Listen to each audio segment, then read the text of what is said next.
Hello, everyone, and thank you for listening to the Mental Insights podcast. This is your host, Brennan Catulli. We are here today for episode number 30 with Dr. Nekeshia Hammond. Nekeshia is a psychologist and specializes within ADHD. Nekeshia has 15 years within the mental health field with her practice, Hammond Psychology Associates, PA, that has been since 2009. She also speaks regularly on the topics of children's mental health and parental wellness. Nekeshia has many accomplishments and many testimonials towards her work within the mental health field, but give a good listen to this conversation to hear more about Nekeshia and the important role that she is playing within the mental health field. Nekeshia speaks a lot about ADHD and a lot within the revolving topics of the current state of mental health and some opportunities of how we can move forward. Thank you all for listening to this episode of the Mental Insights podcast. So thank you, Dr. Nekeshia Hammond, for being here today. I really appreciate you taking the time out to be on the Mental Insights podcast and share some of the insights that you have within mental health and some of the factors that can play within a child's development as well within parental figures. To start out, I think is a really great question of when did you truly become passionate about mental health and the topic in and of itself, whether it was when you first heard about it or when it first became a priority within your life? Yeah, that's a great question. So I started learning about psychology actually in high school, in my last 2 years of high school, and then going into college in the undergraduate years, when I learned about the impact that you can make in the field of mental health, particularly with children and teens, I got really, really excited to really get into this field. So I would say like high school and early college is when I really started developing a stronger interest of mental health. That's awesome. Thank you for that. It's definitely a great thing to see that at such a young age you became passionate about it because, as I'm sure you know, it's a field that is certainly lacking within the amount of mental health professionals. So it's great to see that at such a young age you could see that inspiration because there are a lot of people that experience it and then truly realize that, they can make a lasting impact within the field. So it's definitely nice to see both sides of, you were so passionate at such a young age, and because a lot of people, they don't necessarily even know or understand what mental health is until they experience a challenge down the road within their life. Yes, very true. Yeah. And I really thankfully, so for undergrad, I went to the University of Florida, and go Gators. And I thankfully had the experience of, not necessarily because you can't in the undergraduate years necessarily treat mental health, but I had the opportunity to see some patients and to hear their stories and what they were going through and be a part of this research program. And I think through that, just really, it's really different when you hear people's stories. And I know you know this because you do this podcast, definitely. So you've heard the stories. It just impacts you so much differently. So I think because I got the opportunity to hear those stories earlier, I'm like, man, I really want to get into this work to help people. So it's pretty cool. That's so awesome. That's great that you were able to see that. I think seeing the tangible really actions that people experience and so forth, it opens your eyes and brings into that perspective that there's a lot that people face and deal with. Yeah. And, yourself learning all about what people can experience and ways to move forward is so impactful on, a whole nother level, because for a lot of people, the mental aspect is not something that they can't truly control, at least not in the beginning of their development. Yeah, something to learn, right? So within, what you work specifically you focus on ADHD. Why don't you just give a little bit of insight in terms of the work and services that you provide, and then we'll dive into more within ADHD and the steps that you work towards providing a mentally well individual. Yeah, great question. So I really, at the beginning of my career, this is my 10th year now in private practice. At the beginning of my career, I spent, I guess 60-40% therapy and evaluations. And then about 7 years or so ago, I started really more focusing on evaluations. And as you mentioned, one of my subspecialties is ADHD. And really what I've seen is that, number one, there's so much misinformation out there, unfortunately, about ADHD, but getting an appropriate evaluation, a thorough evaluation, can really, really make a difference in the lives of not only the child or the teen that's getting this evaluation, but their entire family. So it's definitely been some interesting work and very impactful, I feel like, for the families. That's great. Thank you for that. And, to dive a little bit into that, for a child that is going through something such as ADHD, they don't necessarily have the tools and resources to change within their own life. And obviously that brings the factor of how important parental figures can be within the childhood development. So what are some, tools, and what are some different, opportunities that you provide for parents to make such a lasting impact on their child who may face ADHD? Yeah. So the very first thing is, and again, I'm a psychologist here, right? So a psychological evaluation is so important, because one of the issues, particularly with ADHD, because it's a term that gets thrown around so much, is it's unfortunately misdiagnosed very often, and it's just easily labeled. So generally it could be a teacher, it could be maybe even a parent or someone else. They'll see a child within 5 minutes. It's like, you have ADHD, which is not necessarily always the case. So the first thing I tell parents is definitely make sure that you get a thorough psychological evaluation, which means that you're looking at, is there any social issues, emotional issues, learning issues, depression or anxiety, or, there's so many other things that could be going on. Because really the first step, and I think the first step is so critical, is to know what you're even dealing with when it comes to mental health, instead of guessing for kids and going down a path that you don't want to go on. So that would definitely be the very first step, I would say, for parents to really see if their child has ADHD. And if they do, then, as you mentioned, there's a lot that can be done to help children. Wonderful. Thank you. And, there's obviously, like you said, there's a lot of misinformation that's out there. There's a lot of misdiagnoses. There's a lot of people diagnosing themselves, and obviously that can play a big harm. So can you speak upon that, and what are some misconceptions that are tied towards ADHD? Yeah, there's a lot.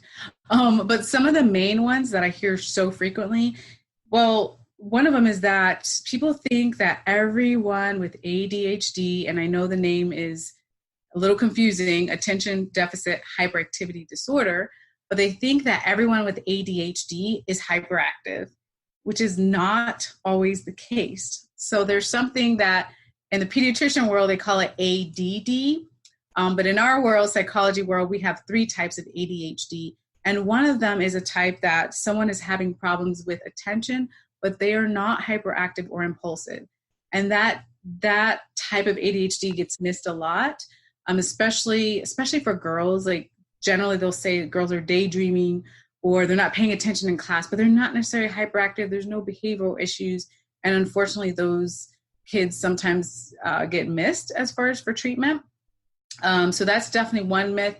And I think the other myth that is very concerning is that because we are so quick to label ADHD, which may or may not be the case, we're completely missing the rest of the child, which is a myth. It's like we have to look at the whole child. There could be a medical issue. Some kids are so brilliant. I've tested their IQs and I'm like, you're a genius. You're really, really smart. We've totally neglected that part, and they're bored out of their minds in class.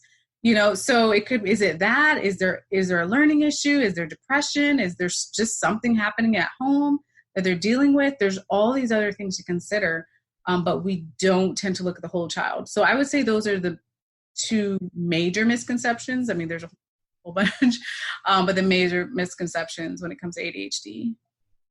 That's great. It definitely brings up a lot of, topics within the role that environments can play, and, how there's a lot of different factors within someone's development, and it doesn't necessarily mean that they don't fit into the way that, society has this, path.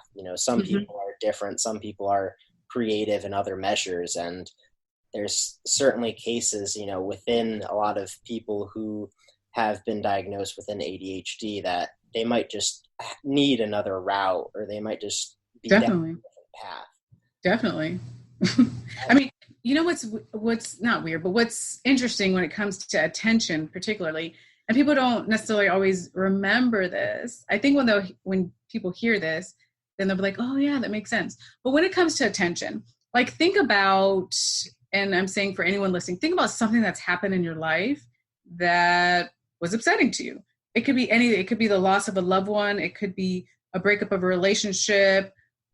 I mean, it could be the loss of a job. I mean, whatever, something that's happened that's upsetting, you probably are going to have a hard time concentrating because you're thinking about that particular thing. And it's the same exact thing for kids. When they're in the middle of going through their parents' divorce, they got bullied at school, they got a bad grade on the test, whatever it is, there are many kids that have problems concentrating, but it doesn't always mean it's ADHD. So that's what I hope. If anything, I hope people remember that. That's why it's so critical to really get properly evaluated, because there could be a lot of other things going on besides ADHD.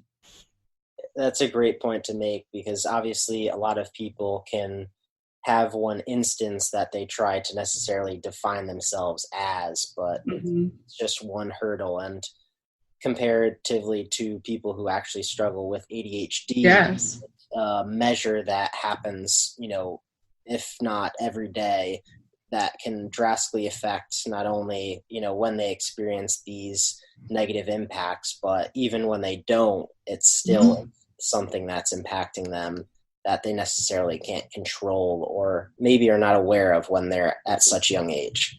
Exactly. And, I spoke a little bit about having the impacts of an environment. And, I think parental figures are definitely something that can drastically change a child's development. Speak about the role that a parent can play within their child's development, whether it's what the parent is impacting them throughout their own mental health, or how they can play a positive impact throughout, their development through one of these, whether it's ADHD or whether it's suffering from depression or anxiety. How can a parental figure be such a important factor and role within their environment? Yeah. So parents or caregivers or whomever is in the home for youth absolutely have an obligation to be as supportive as you can. Some of the things that I've heard, though, is, well, I'm too busy, or maybe I have multiple jobs, or I have something else going on with myself. I mean, as a parent, so I can't be emotionally available. And I totally get that, because I've met many different types of families in different situations. So what I say to that is, if you're in that particular situation, then make sure that someone in that child's life is there for them. That is the biggest thing. Connection to something or someone positive is going to be the most critical thing that you can do for your child. And again, if for whatever reason you can't be the one, if it's your mom, your sister, your brother, your coworker, your best friend, someone at your place of worship or wherever, someone needs to be with that child and supportive of them. The second thing I would say is that I really truly feel it's a gift to give this to kids, is teaching them how to be emotionally healthy is so critical. And I think we've forgotten about that as a society a little bit. It's more like, okay, go to school, do your schoolwork, behave, and that's it, and do it all over again. But it's like, well, hold on a second. We need to be having conversations. It sounds a little silly or basic, but when kids are kids, we have to have conversations about how to be kind, how to be appropriate, how to be emotionally healthy. What do you do when someone bullies you? And all these types of really important conversations, because really, if children are, it's not just about childhood, but if children learn how to deal with emotions from a young age and can bring that into their adult life, you are seriously giving them an amazing gift. So that's, really two things that I want parents to be aware of. That's great. And, the aspect of emotional learning, I think, is so important, especially for children, to start that at a young age. Yes. A lot of what, I see within the mental health field is that if at a young age they experience an emotional trauma or an experience, that often leads to a lot of different emotional responses or behavioral responses that drag off for 10 years, that change the way that they even think of themselves, the way that they interact with themselves and other people, which drastically can, bring about a very negative aspect of their own mental health. And, they can severely suffer from depression and anxiety for years later, because they don't necessarily know how to behave or respond to some experiences that may have re-triggered what they had before. Right. Absolutely accurate.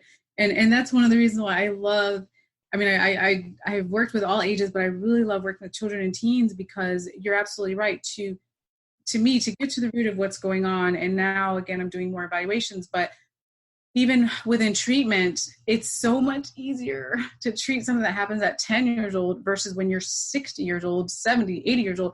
There are people that are 80 years old that are still trying to cope with things that happened to them when they were 10. And it's sad because, there's a lot of reasons, but one of the reasons could be because maybe they didn't learn to deal with it. Nobody was there to process that trauma or whatever happened for them. Nobody was there to really explain that, because for kids, they cannot process things like adults do. They do not have the brain capacity. And talking to so many children one-on-one, they really distort things. They just do, because when you're 6, 7, 8, 9, you can't process it as an adult. So you distort a lot. And then what happens is a lot of kids blame themselves for a bunch of things that are not even their fault.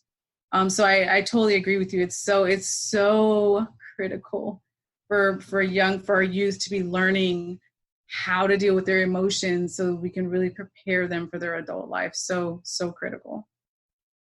It seems like, emotional learning is something that definitely needs to be really driven hard within, whether it's within school education or whether it's just a separate resource that we provide. But emotional learning is definitely, I think, one of the biggest factors within just development within a human. It works within all aspects of, whether it's your social life, whether it's your work environment.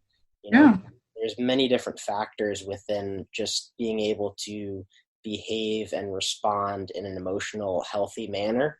Yes, which definitely impacts any relationship that we can have within our life.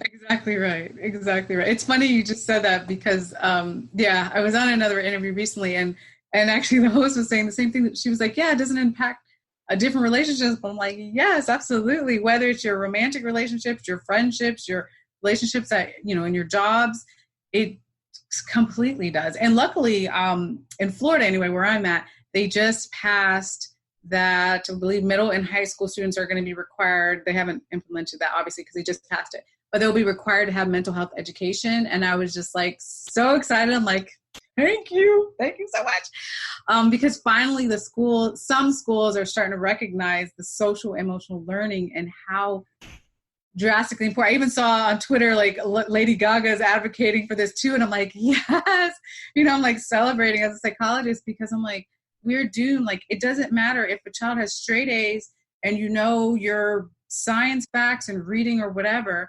Not that education is not important, but if you know all that, but you can't manage your emotions, you're not set up to succeed in life. You're not. Life is going to happen. Bad things are going to happen. Good things are going to happen. I mean, we all have our emotions, going all over the place, but if you can't manage it, it's a lot of heartache that's unnecessary that's going to happen. Definitely. I think we're just setting up a lot of people to, fail in a lot of Oh different yeah. areas, whether it's communicating or whether it's just having emotional responses to yourself. There's, Mm-hmm.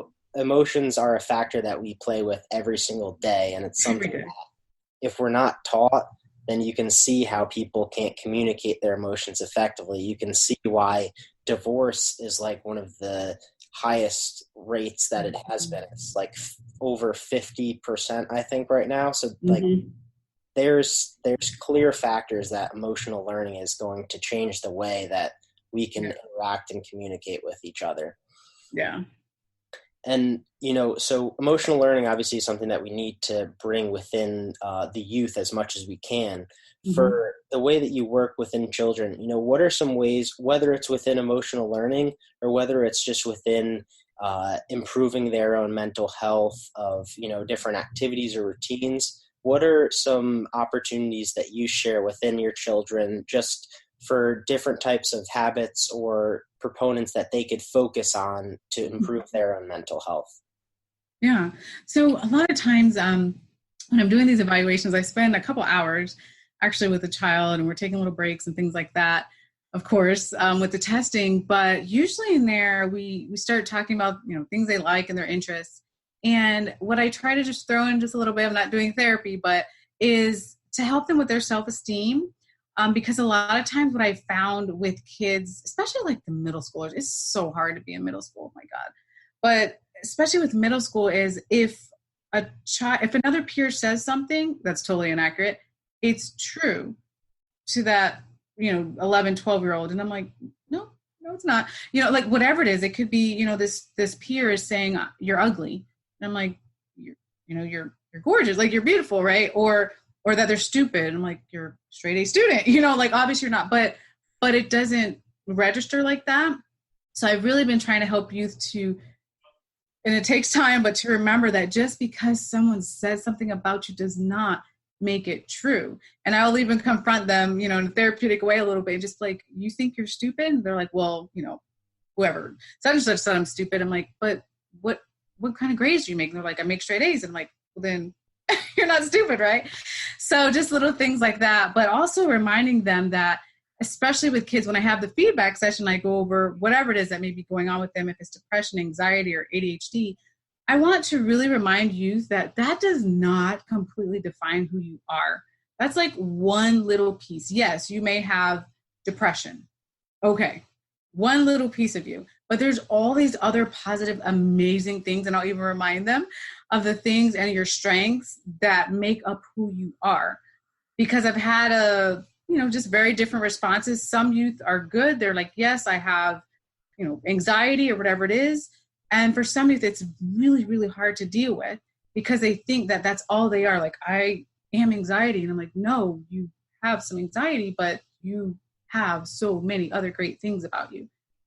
So that's what I, really try to instill in youth. I think as a community, if we can just keep building our youth up, there's so much negativity, especially on social media. It's horrific, what they hear and see. So if we can just keep building them up, would be amazing.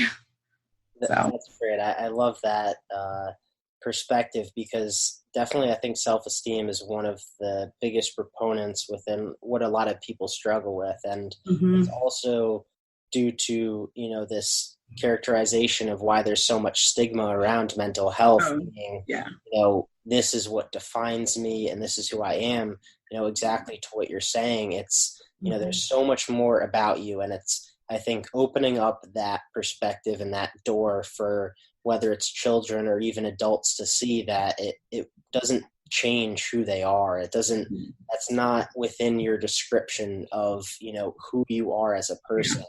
And if anything, that's something that majority of people have within, their titles. Like everybody has experienced some sort of, anxiety within their life. Most people have had a depressive episode.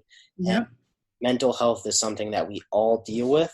So creating that conversation, like you're saying, I think is so vital to change the way that we perceive mental health and perceive someone who's experiencing a mental health condition. I think, we need to start changing the conversation and making it more open for people to seek out the services, because I've heard that, and personally through my own experiences, a lot of people don't seek out the help due to what will be attached to them due to, seeking out services. And, that's something that we need to change, or else we won't be able to help everyone who's struggling. Yeah, it's hard. It's so hard because, as you mentioned, definitely we have the stigma. I have reminded some of my youth that there are millions of people that deal with depression and anxiety, and their face is just like, really? Because it feels so isolated. It feels like they're alone in it, and they're like, I'm the only teen that has, depression or anxiety. I'm like, actually, there's millions of people, right? And so it's hard because, millions of people that we know of. And then, of course, there's a stigma. So there's a lot more people that we don't even know about because people are afraid to, to really seek services. So I see it. I see our society changing. I know we have a lot more work to do. But really, I think sharing resources. I do something called Mental Health Moment every Tuesday evening on a Facebook Live page. And it's so cool because some people will be on there and they'll say, like, I have depression, or I have anxiety, or I have this. And I actually get excited because I'm like, see, I'm not telling anybody, to say, if you want to say what your condition is, great. But I get excited when people are willing to do that, because we would so easily be like, oh, I have the flu today, or I have a cold, I broke, my arm or whatever. But we can't, it's like, we can't ever say that we're anxious or we have depression, because we're not quite there yet as a society. So when people do open up, I just really get excited because I see the trends changing, and I'm really excited about the stigma being reduced for mental health. So I completely agree. It's definitely something, as you spoke about the, negativity on social media, you still can definitely see that the stigma is being reduced.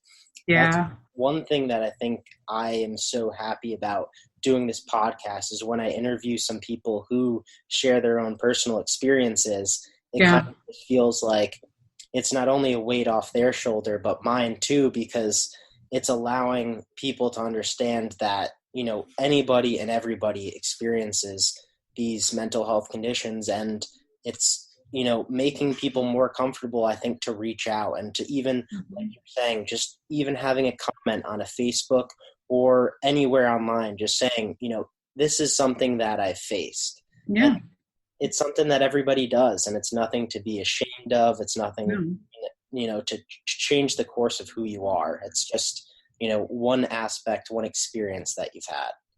Yeah. I've gotten even more excited too when some of the celebrities lately have been really coming forward and saying, I have, whatever, depression or bipolar disorder. I've been to therapy. I'm currently in therapy. Like, I get so excited because it just shows, like, there's not this, there's this weird stereotype of what mental health is. Like, no, it doesn't have a face. Like, it can be any nationality, any race, any religious belief. You could be a celebrity. You could have millions. You could be, not have a home. Like, it's not this, I don't know, this negative person or ideal that people think it is. Like, it affects, it doesn't matter how much money or how much money you don't have. It doesn't work like that when it comes to mental health. So I get super excited when many of the celebrities now are like coming forward and using their influence to say, you know what, it's okay.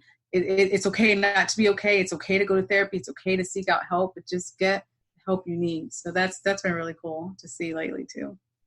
Definitely. I completely agree. It's something that I think, people of that, stature, of, that fame and fortune, I think can change the course of a lot of people, a lot of young people, especially because it's people who they look up to. And if they, say that they seek out services, or if they go to therapy or this, that, the other, young children can see that maybe it's okay if I go, ask for help, or if I just go and speak to someone and they just listen to me, because oftentimes just someone listening to you can be the game changer. That can be what, changes the momentum of you saying, this is something that will be good for me, and this will like change the course of, how I feel, whether it's my emotions or whether it's just my connection with another human. Yeah. For young people, we spoke a little bit about, the role that an interaction with someone else can cause harm. And I think, especially you were speaking about middle school, bullying can obviously be a big role within someone experiencing, whether it's a mental health condition or whether it's just changing the way that they act and behave throughout, their own experience throughout, whether it's throughout their school or whether it's when they go back home throughout that environment. Can you speak about the role that bullying can play within a child's environment and, how that can change their development? Yeah, it's hard. I've met too many children that have been victim of pretty severe bullying, and we know from the research, it can have pretty dire effects. So it can affect academically, it can affect, again, like you said, how you even think about people. There's youth that go through such severe bullying that they don't trust others, which makes sense. So not trusting others, affecting friendships, relationships, work productivity. It really can have some difficult effects. But I think hopefully what's coming through now in the research and what some schools are trying to do is work on what we call the bystanders. So when a child is seeing other children being bullied, which drives me nuts, but instead of using your cell phone to videotape a fight or someone being bullied or someone being put down, what are some positive ways as a bystander that you can help? And it doesn't always mean intervening. I'm not saying every child should jump into the middle of a physical fight here, but there's things that you can do instead of egging on the situation. And now there's 8 children making fun of one child. You know what I mean? So we're starting to have those conversations in school, thankfully, because the research clearly shows, and it completely makes sense, that kids don't generally come home and say, guess what, mom, dad, I was bullied today. They're not doing that, and they're keeping that to themselves. And then what happens is, depression starts to come about, anxiety starts to come about, hopefully not, but sometimes thoughts of self-harm come about. So it can really have some impactful effects, especially middle school years. It is just a really tough time for bullying and the cyberbullying and, on social media and all that. So really difficult, but I think there's still a lot of hope as we move forward. That's great. Yeah, it's definitely, there's 2 sides to it. And obviously it's very contradicting with, the social media and the online aspect of it, which definitely causes a lot of difficulty nowadays. And I think it's creating that barrier to allow children to know that, what they read and hear is not always the truth. And, that brings us back to what we were speaking about earlier is, whether it's, you're struggling from a mental health condition or whether someone calls you a bad name, you have to understand that there's a lot of more qualities about yourself other than that. And that's something that I think we need to create a better image of. And I think, learning more about, what you can see positively about yourself is definitely a great step into, managing that. As well, when you're talking about, the recording of a fight and such, I think the actions behind the screen. So the actions behind, if someone is doing the immediate bullying, but the person who's letting that happen, that still speaks volumes about that person.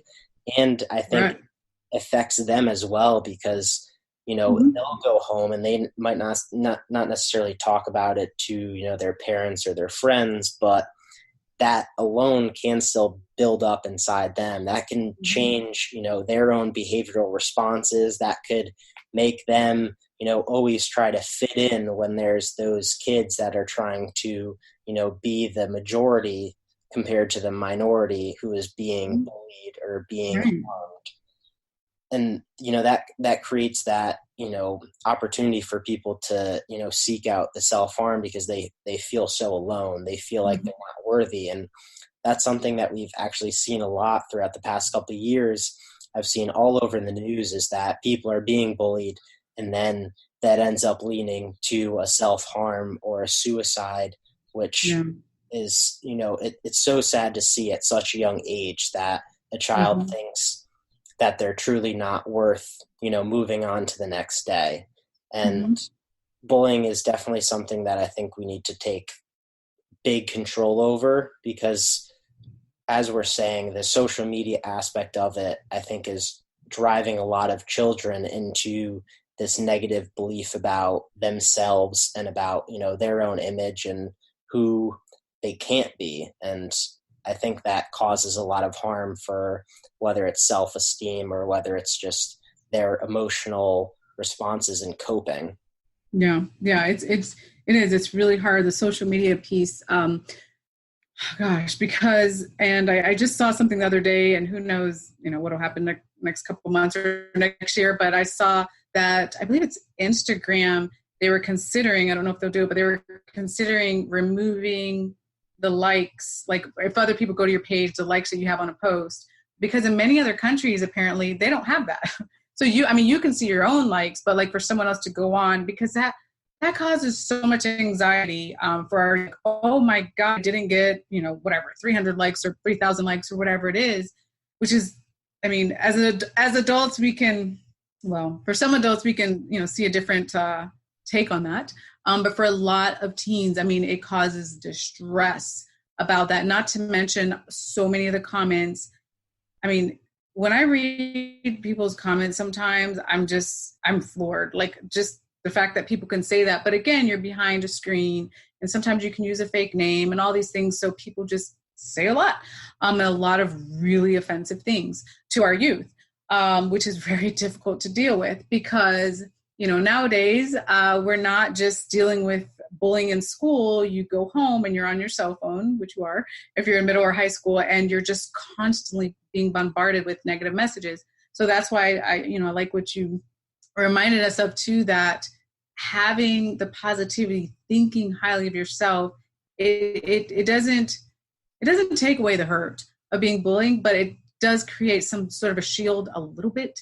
So maybe those types of negative messages won't go in as deep. And that, I think, should be our goal. We can't protect our child from every negative message, but we can build them up to the point where they, instead of going from like just dropping, it's like, just a little bit of hurt, but we don't want to get them into a place where they're really considering, harming themselves or someone else. So. Thank you for that. I appreciate it. And, the revolving topic, I think, is, this anxiety, this stress that is caused a lot throughout, whether it's social media or whether it's an experience that a child had throughout, school or a home environment. So for a lot of people, I think, whether it's the past, whether it's an experience that they already had, or whether it's the future of them having an expectation or an anticipation about something, for the work that you do, what are some ways that someone can learn to, be in the present moment and learn to be, aware that those things happened or will happen, but that they can't necessarily allow that to, consume everything and all of their thought processes throughout the day? Yeah. So especially when it comes to anxiety, something that's really good, and it doesn't even have to be, I just want to clarify, for everyone, when we say anxiety, it can be an anxiety disorder, but it can also just be a lot of anxiety and not be to the level of a disorder. But in either case, really practicing mindfulness is really critical, even for our youth. And it's pretty cool when youth are able to learn to live in the present moment. And there's literally basic things that are, sort of child appropriate that they can practice, which is even when you're brushing your teeth, for example, when you're teaching to be clearly in the moment and you're thinking about picking up the toothbrush and putting the toothpaste on and brushing your teeth and rinsing it out. And when you're clearly thinking about that, you are being mindful, you're in the present moment, which in that moment, even if it lasts, for a minute or two, can bring you some relief from anxiety. And also something that's really good is teaching youth how to do deep breathing.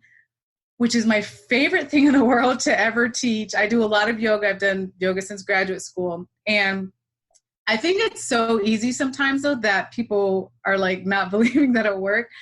But it's just, it really does work. And teaching how to do deep breathing skills is so critical, even if it's a minute, 2 minutes out of the day. There are, a ton of apps that are really good too with practicing mindfulness. And what I like about deep breathing is it's something that can be done in school too. Nobody has to know. You could be sitting at your desk, but you're mindful, you're present to the moment. You take your 30 seconds to do your deep breathing, get into a different headspace. What it does for your brain is it switches gears and it reduces your anxiety. Does it cure it? No. But in that moment, you can learn to reduce your anxiety. And the goal would be that you increase, do that more and more often each day to really help to reduce your anxiety. That's, a couple quick tips. Again, not a cure, but something to really try to alleviate the anxiety. I love those tips, and breathing, I think especially, is something that's so powerful that's definitely underutilized. Yes. Because, breathing's been shown to change the way that our brain chemistry is, actually performed. It changes the way that, we experience like our own present moment. It changes the way that we can perceive reality. It's, something like you said, it's almost a minute can drastically change the way that you experience your whole entire day. And I think that's what it becomes so complacent, I think, for a lot of people, because they think that, or they don't even think that breathing is something that they need to be like mindful and aware of. It's something that they have just, succumbed to based on condition, based on just what they do every day. And I think once you start to become aware that, if you just breathe in through your nose and out through your mouth and actually become cognizant and aware of that, it really brings into a whole nother perspective of that, what you experienced 30 minutes ago or what you're going to do in 2 hours does not matter. You are here, you are present, you are grounded, and your breath is, something that you can be tangibly with and, succumb to, which I think can change a lot of mental health conditions, because it brings them to the point of awareness that nothing else can truly, change any type of harm or negativity that may have displaced, any of their thoughts or any of their emotions that have, dragged them down or have like held them to a lower standard than who they truly can be.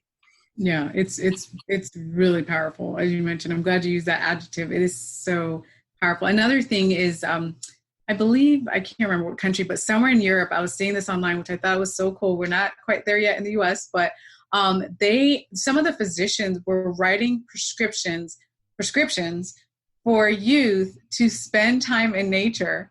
And I thought that was so cool. I was like, oh my gosh, because I'm a big nature lover, and I love to be outside, because for me, it's very calming. I know, everyone has their thing.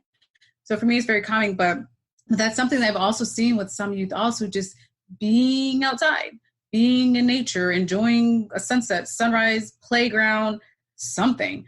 And just like you said, just sort of being grounded and practicing breathing and mindfulness. I mean, I've seen really cool results too. I haven't prescribed that, right, necessarily, but I've heard from parents some stories about how different their children are when they get outside. And for some children, it is about getting their energy out and playing, but for some children, it's just about, kind of being outside and being in nature. So that's something that, people may want to consider as well. Like I said, I know everyone has their thing that makes them happy, but that's definitely something that can be used, again, not for a cure, but can be used to alleviate some anxiety. I love that one as well. Nature is something that I think I definitely love to enjoy, and it's something that I truly focus on. And, as you know, trees produce, much of the oxygen that's emitted to our world today. And I believe there's somewhere in Asia where I forget what it's specifically called, but they're basically like meditation classes where you walk around through trees. And that is cool. That's seen as like a technique in order to, breathe and be mindful of. That is super cool. that you're I need to getting. sign up for that. Know, I need right? to buy one here. Exactly. And I think it's just becoming aware of how powerful just being around nature, being around trees, being around different plants can offer, Mm-hmm. a different type of a breathing technique or just of a Yeah. mindfulness approach that anybody can use, and it can be so beneficial to their health. And it could be as simple as 15 to 30 minutes that they go out and take a walk in nature. And I think it can change the course of, not only their day, but their week, because Yeah. that perspective change can offer, great insight into, maybe if they want to be in nature more often, or, it helps them to see a different approach to, what they want to do. Yeah.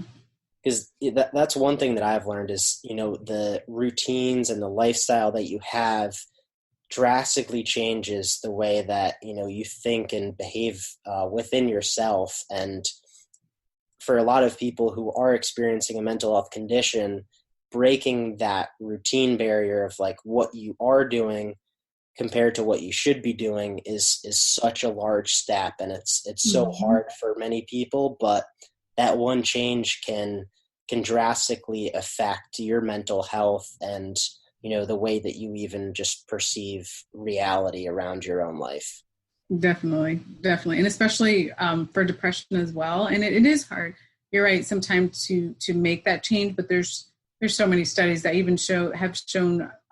Exercise helps with depression. So even it doesn't have to be hardcore exercise here, but even like you said, taking the walk in nature. I mean, it's kind of like a bonus here, where you have the nature and you're walking, and you're getting some type of exercise to help with endorphins and help with depression and those sort of things, or it can be really, really beneficial as well. So it's really, and it's really about, a lot of times I get questions about stress management. And I could run through like a list of 100 things for people, but I want people to understand it's really about, for you, what works for you. Because again, for me, I know it works. I love my yoga, I love nature, I love reading, but none of those things may be important for you. But you may say, I like to do XYZ, and that reduces my anxiety, that gets me into a positive state, or whatever it is. So do those things that work for you. But it's really about making a commitment to start to take those steps. But if it is too hard, if you've tried everything at home for your child or for yourself, and you're like, you know what, it's too hard, I've tried everything I can at home, then that may be the point where you say, okay, I need to reach out to a mental health professional. So it's one of those things, again, not everything is a disorder. Sometimes it is, and sometimes it's not. So definitely, it's such a hard field to be in, because when you look at a physical injury, it's something that's way more pertinent to know and to be visible toward the person.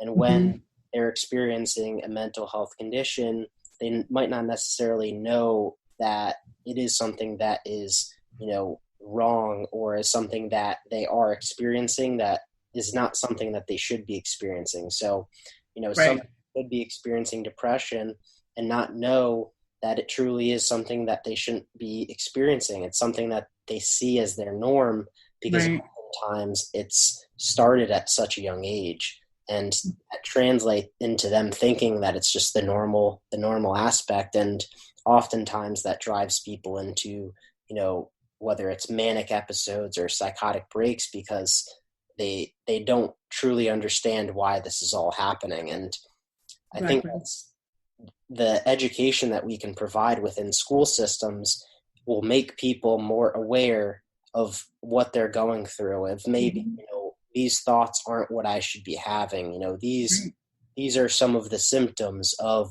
bipolar disorder, and that'll make people more aware to just reach out, just to seek out, any type of service, just to even evaluate them. I think evaluation is something that should be offered to so many people today, and it's something that everybody needs. It's everybody's going to experience some sort of emotional trauma or experience that can cause any type of harm within their life. And not everybody can handle that. Not everybody can just move forward and move past that. So having just a mental health professional to talk with can change the course of many years of your life. And mental health, I think, needs to be taken more seriously throughout our society in order for everybody to seek out the services. And it's got to be that normal conversation as we've been talking about.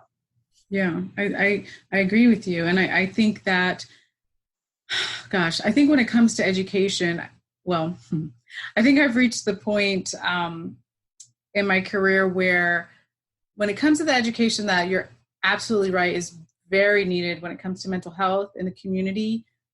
At this point, and the schools are, slowly sort of trickling in with this piece, but it's going to take a while. And then there's a lot of school systems that say, we don't have the funding, or we don't have this, or we're not prioritizing this and all that.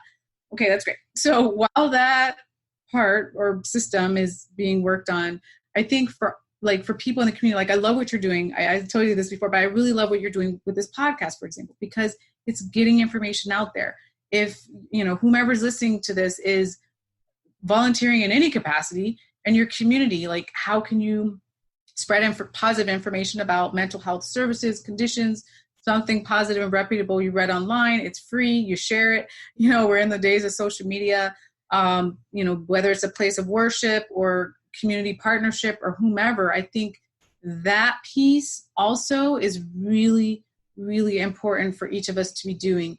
And I know many people listening to this, either you may be, yourself have questions about mental health with someone with yourself or someone that you know and love, so sharing this information and making sure that we're all a part of the solution, if that makes sense. And it's so, I say it's so simple, but it really is. It's so simple sometimes because we know that, certain posts, you send it out and someone's like, yeah, that's really good. They'll send it to the next person, send it to the next person. And then we're really able to spread the resources and spread the information. So like you said, when a 15-year-old is going through something and they're like, I have no idea what's going on with me, they can at least think, man, I read this thing, or I learned this thing in class, or I learned that, my church or wherever it was, that this could be going on with me. Let me tell my parents, and at some point we're talking about saving lives for some people. So it's just really important that I think we all reach out in this,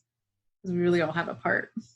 I completely agree. That's something that the message that I really try to push within my own audience is, anything that I share or that I, have read or what I think is truly important, I want my audience to share to anybody who they see that could benefit from this. And even if it's not someone that you think can directly benefit from it, share it to your audience, because the numbers, 1 in 5 people are struggling from a mental health condition, and that's who we know of. So if not, it's probably 1 in 3. So within your own audience of whether it's a couple hundred, whether it's a couple thousand, the one message that you can share, one post or one piece of advice can drastically change many people within your audience, within your friends, within your family members, within your classmates, your coworkers. So it's just about offering those resources to as many people as you can. Like you're saying, it's, even if you're mentally healthy and you're going through such a great period in your life, you still need to share something that you've experienced before. You still need to share what helped you out of a hard time. And I think, that's what's going to, like you're saying, create a better connection within our society, create the better conversation within, our own culture today, because mental health is obviously seen as such a negative, where we need to create the mentally healthy and the mentally well individuals throughout our society. And mental health is not something that we should be scared of. It's something that we should all be focusing on, just as our physical health, just as going for a walk. We need to journal for 15 minutes, or we need to meditate or go into nature. And that's the conversation that we need to continue to push. Yeah, I agree. I so agree. Well, I want to thank you for being here today. And before, I wrap things up, I have one question that I love to ask my guests. Mm-hmm. And it's picturing that you're going to be writing a book about your whole life story. And it can be about, any lesson, any experience that you've had throughout this process. But I want you to give a glimpse into what one chapter of your life would be. And it could even be in the future of what you're planning to do. But I want you to give a glimpse about one chapter of your life story and give us a little glimpse into, some of the meaning and passion behind that story and, why it was impactful within your own life story. Good question. Let's see, the chapter, I would definitely say that, and I won't name the name of the school, but something that it's still impactful to this day. It was a very long time ago. I used to work in the school system, and I'll never forget that. Anyhow, I was trying to advocate for a child that they needed counseling and, emotional health and that sort of thing. And this is probably like 10 years ago or so. And the administration was like, we don't do that here. I'm like, well, what do you mean? And they're like, we are here for the academic. I'll never forget.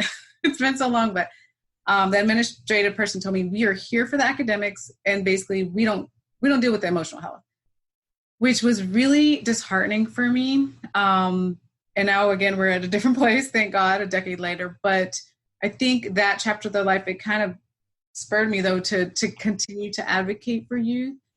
So I think my chapter would really be about just and I can go on and on, but just some of the pushback from certain organizations about helping youth.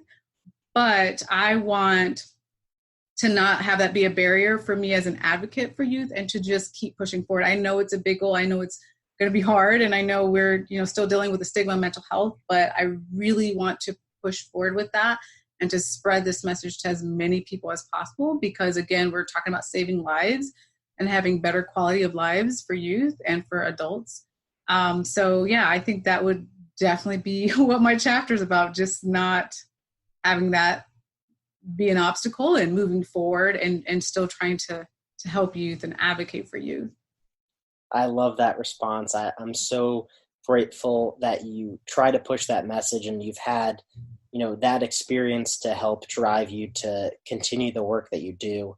I think, not only what you're doing tangibly firsthand with children and with parents today is obviously so commendable, because we need as many mental health professionals to do such important work within our society today. But the way that you continue to advocate, whether it's through an interview, whether it's through just online social media, or whether it's through your show, I think, the resources that you're providing for many people is so awesome to see, because, we need as many people to continue this important conversation, to share these experiences and these lessons, so people who aren't seeking out the resources maybe have a chance to see why the services are so drastic and so needed for someone who's experiencing, such harmful conditions.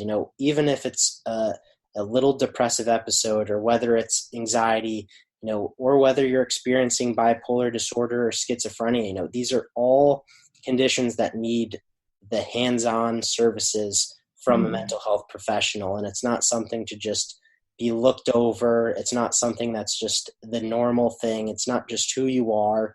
It doesn't define you. And it's something that I think what you're doing and advocating for is so awesome to see.